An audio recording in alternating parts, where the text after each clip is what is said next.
training. Is that okay? Yes, ma'am. Okay, thank you. Can I just grab your full name and date of birth to start with? Yes, before we proceed, can you please give me your full name, ma'am, so I know who I'm speaking with? Yeah, my name's Kim, and we don't give out surnames. I'm sorry. Okay, well, okay, and what is your role, ma'am? Sorry? I'm customer services. I work for Customer services what? with Max Employment. Yes, ma'am, but exactly what is your role? Oh, I can tell you. I'll just go onto my my actual role on my email is job coach. Okay, Yeah. that's fine. All right. So all I'm in for today is just to do our fortnightly catch up and to see how everything's going. If what's been happening with work, and we've just managed to find any interviews that you may be suitable for positions. Yeah, well, ma'am, I just want to clarify a couple of things before we proceed. Sure. I put it to you that Employment Max, acting both as a civil employment capacity and through its staff members, notably Phoebe Payne, Kim, Tegan, James, and yourself, have knowingly allowed gang-affiliated individuals to access employment services, thus giving them a cover of legitimacy and facilitating infiltration of publicly funded placement schemes and social services. That's the first point, ma'am. The second point is you failed in your duty of care to vulnerable community members and whistleblowers such as myself, David McMillan, who have reported harassment, intimidation, stalking, and violence linked to individuals connected to your organization's placement networks. Point three, you have aided and abetted criminal activity by providing bureaucratic or institutional protection to individuals such as Daniel Van Dyke and his affiliates who have been repeatedly identified in local intelligence reports and venue incident registers. For example, the OLGR 99 Nambour hit list that in April 2025 that are sent to Bonnie at OLGR in Brisbane as key contributors to gang-related drug trafficking and threats of violence. 4, obstructed lawful investigation or civil proceedings, whether through willful ignorance, administrative foot dragging, or direct refusal to respond to documented complaints regarding your staff's association with known offenders.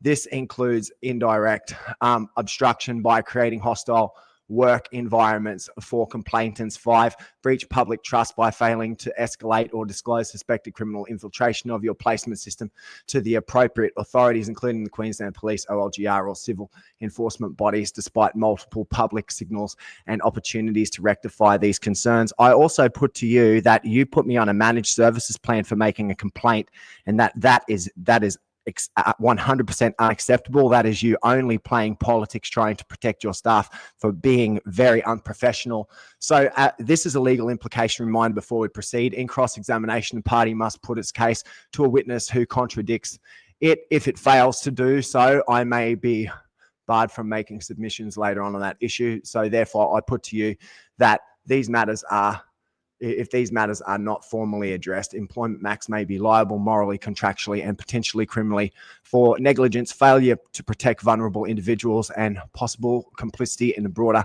gang-related structure operating across Caloundra, Nambour, and Maroochydore as documented with the OLGR list. So request for a formal reply. You are hereby invited to respond in writing or to speak to me right now about what I've said. But as I said, I put to you that the issue here is your mismanagement of my case, not me. Look, I understand your frustration and everything, David, and I'm just trying to help. So I just wanted to know what you'd like for me in order to help you. Ma'am, I already explained this very clearly to you. Last time I spoke to you, you spoke to me in a very condescending and a very rude manner, like I was an idiot, because a lot of people here, when I had cancer in my face and I had blood poisoning and I had some intellectual capacity issues at that time, back in 2020, after I got back from Asia, a lot of people here have had a lot of bad things and a lot of rumors to say about me here in this community. For example, I got charged for stalking, and then last week I went and I got my glasses fixed, and my optometrist worked out that the charges were ridiculous because I'm fucking blind. So I'm sitting here dealing with it, just like these wheels keep on spinning, because it's like you call up, you don't identify yourself, and then you're asking me, oh, what can I do for you, in a condescending manner, ma'am?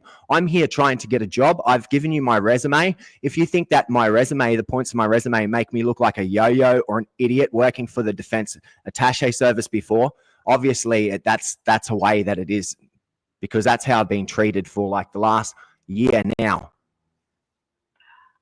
I'm sorry, David, you feel that way. I really am.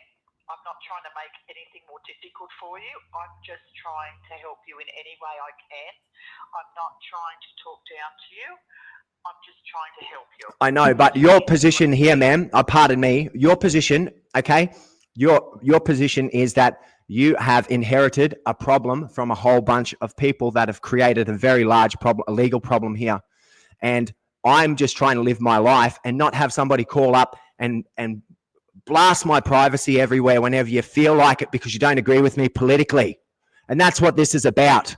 And I'd like to ask you this question, Kim.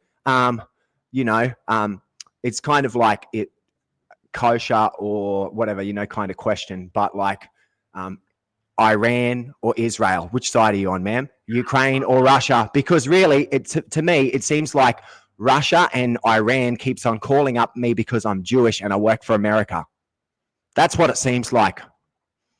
Dilbaz Farat and all this rubbish in this city and all these people that were harassing me before you were the person who was my point of contact, ma'am. I'm not blaming this on you. I'm letting you know what the problem is here. My niece and my nephew and my mother and my brother right now are being called by the Queensland Health, getting told whether or not they have to go to the hospital because the influenza A they have. Okay? They've been up there 4 or 5 times, and I'm running around looking after my mum, my niece, and my nephew, and my brother, and I have to deal with this. And I'm doing what I'm trying to do, and then I apply for work. Then I speak to you guys last week after that rubbish, and then there's an issue at my work with some authorities from here who came to my work and thought it was a big game, and then I've had to make a complaint against them. So I'm on 4 hours a week. I reported that I had 4 days a week to the people before you. Then what they did was they got me sacked, and then have been sitting here asking me, oh, we're an unemployment service. I mean, pardon me, employment service, apparently. And we're calling you up asking you what.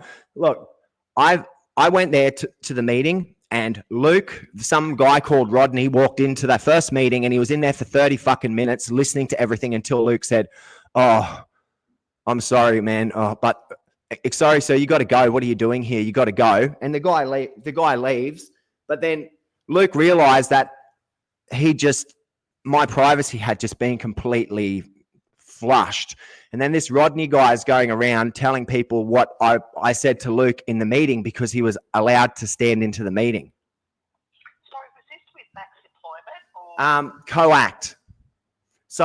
So the thing is I went to Coact, and this went down there, and I made a complaint to Luke, and then Luke and I were messaging and everything, and we had like a difficulty, and then finally he said that he sorted things out with my old company and got me my job back. So I went back there.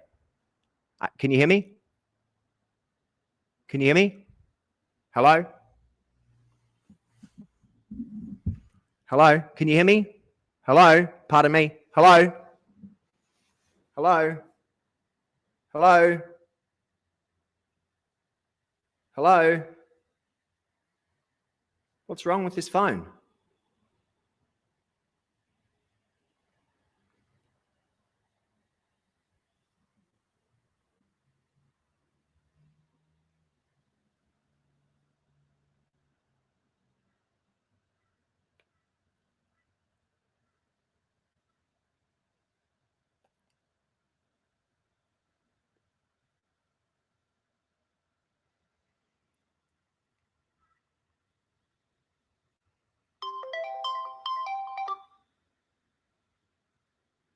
Hello, can you hear me?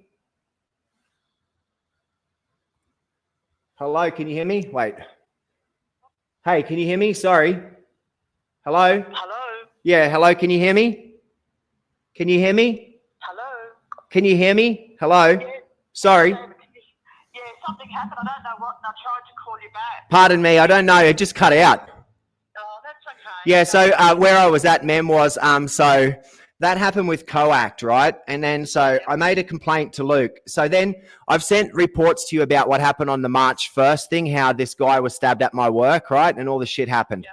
So I went into Coact. I had a meeting on the Friday, I believe. So I showed up there on the Monday, and it was the Monday after the accident, after the stabbing had happened on the weekend.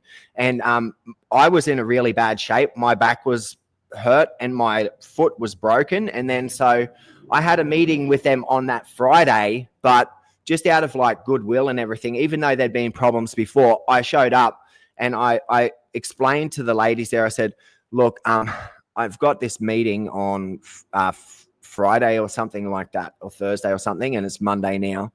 And you probably read what happened in the newspapers and everything. And like I help with the first aid and save the guy's life and all this type of stuff. And I'm in a really bad way, like, and he's still in hospital. He hasn't been let out and stuff. And I'm traumatized and I'm injured, and I just wanted to ask, like, if I could ask you to allow me like a couple days to try to like get over this type of thing, because I've already spoken to the police. They were there at the location at the time, and they spoke to me about like all the different things that happened there. So I sat there, I went through the crime scene with the detectives there for about 2 hours and helped them piece everything together, and then so one of the Karen interrupted the other lady who was being professional, and she called me over, and then she started to like interrogate me. And I was like, I'm sorry, ma'am. I want you to understand what I'm saying is I'm more than prepared to speak to you about this. But at the moment, like, the guy that got stabbed is in hospital, and I don't know if he's going to make it or not. And I'm really traumatized from seeing that, and I'm injured. So I'm just asking, could you give me a couple of days? And then she just kept on going, like interrogating me. And then she's asking me, and I'm telling her the details about my job, and she's saying stuff like, okay. And I'm saying like, okay, I work for Clayton Williams. He owns the Heliwell Group, and I'm working for him. I've worked with him at the Dewporth. I've worked here, but I'm currently working for him at the Beach House Hotel or the Commercial Hotel or something, right?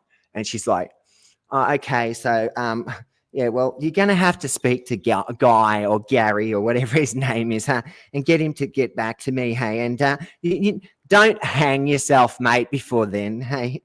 Yeah, just don't hang yourself, hey, about it. Don't worry about it. Don't hang yourself. And then I said, pardon me, ma'am, what's your name? And she goes, oh, my name's Karen. I was like, oh, yeah, what's your surname, ma'am? Muir, M-U-I-R. And I wrote it down. I was like, okay, no worries. And I came straight back home and wrote a report and sent it a complaint immediately, because what she said was inappropriate. Yes. I understand what you're So saying. the way that my non like conformism with everything isn't about me being against anybody, because see, I don't know if I see your number as an O2 number. So I'm not sure if you're aware about expanded Jack's law in Queensland, but what it is there's been all this knife crime, and all of my reports are about it. And so now my reports and my like protesting and everything and sending stuff to the Blue Card admin, to David Crisafulli's office and everything. Now we've extended this Jack's law here in Queensland. So like, I mean, I'm writing articles and sending it to the Liberal National Party and stuff to help inform like social things. And I'm also been working on Curtis Sliwa from the Guardian Angels in New York City, who's running for mayor. I've been helping him. I'm a writer, so I help people with stuff. And so it's just like the way that I was treated in Caloundra is, I don't know. It's like there's a very cliquey little subset of people, and everybody there in Caloundra in the community, I'm sorry to say, like, most people are drinkers, and I haven't had a drink in 11 years. I'm a sober person, and like I'm also part Jewish, like half Jewish or something. So like I have a different, and I've lived and worked with like a lot of Americans, so I have like a different approach to a lot of people here, and it just seems like they just. Like, because I got off on the wrong foot with other people, it's like every step of the way, it's like there's someone that's loaded to try to get off on the wrong foot with me again. I'm sorry for going off on that, but that's how I feel.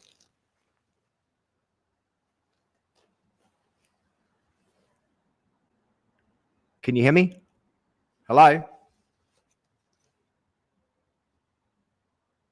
Can you hear me? Sorry? That's better. That's a lot better now. Yes, Kim, pardon me. Can you hear me now? Yeah, perfectly. That's fine. Thanks, David. Sorry. That's okay. That's okay. Look, I know you've been through a lot, and I have spoken to my manager about, remember you said about you've done the security course, but you need the license, and it's about $600. Yes, you ma'am. gave me the name. So are you able to email an invoice so that I can speak to the business manager about if we can assist you with that? Yeah, so I think the pay to pay that it has to go through the office. Would have to go through the Office of Fair Trading. That's it. Sure. I know, no. So that's it. So I have to with the security licensing in Queensland. I have to go through the Office of Fair Trading.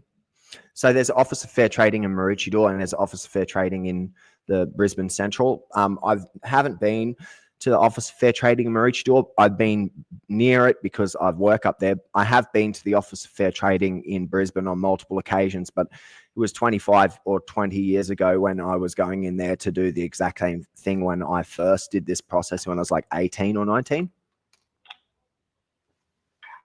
so are you able to go to Fair Trading and look at getting an invoice so that we can Yeah. see about payment for Yes, it? ma'am. So that I can, are you still doing just the base 4 hours a week at the hotel? Yeah, but as I said, I'm trying to get more hours. I'm trying to get more hours, but it's not that I've been doing only 4 hours. So let me clarify that. So I was working up in Nambour and I was getting injured all the time because they don't pay for security, and our bar staff have been getting injured all the time.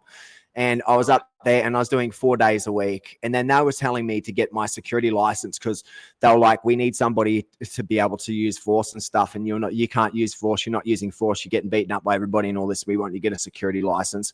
And then when I had I don't know if it was Employment Max, I think it was the end of the COACT experience, was when I sent them they asked me for my hours, and then I sent my hours, and then I ended up getting sacked from that job.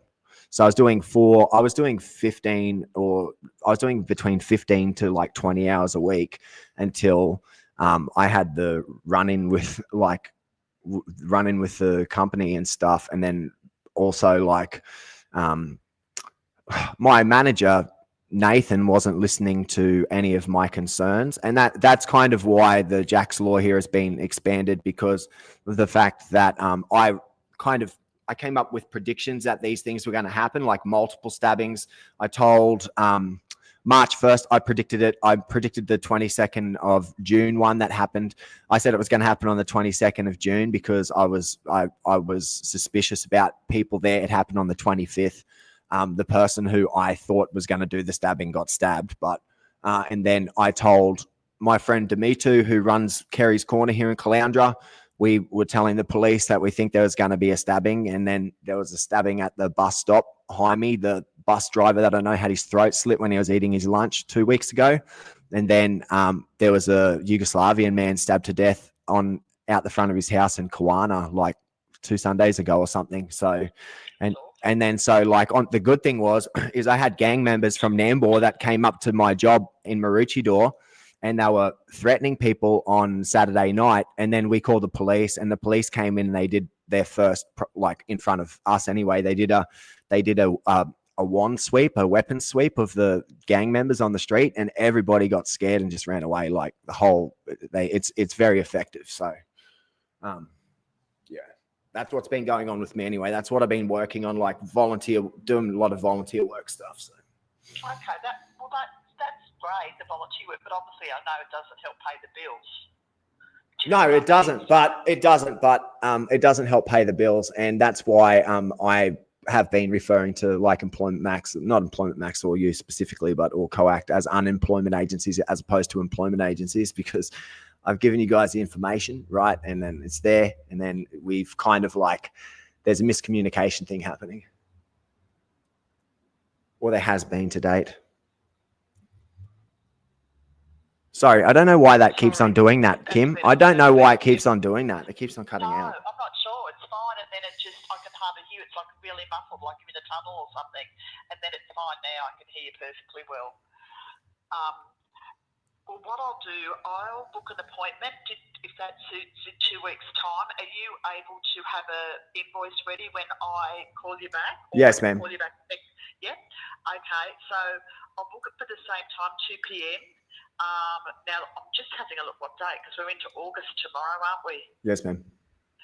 Okay. Let me just have a look, David.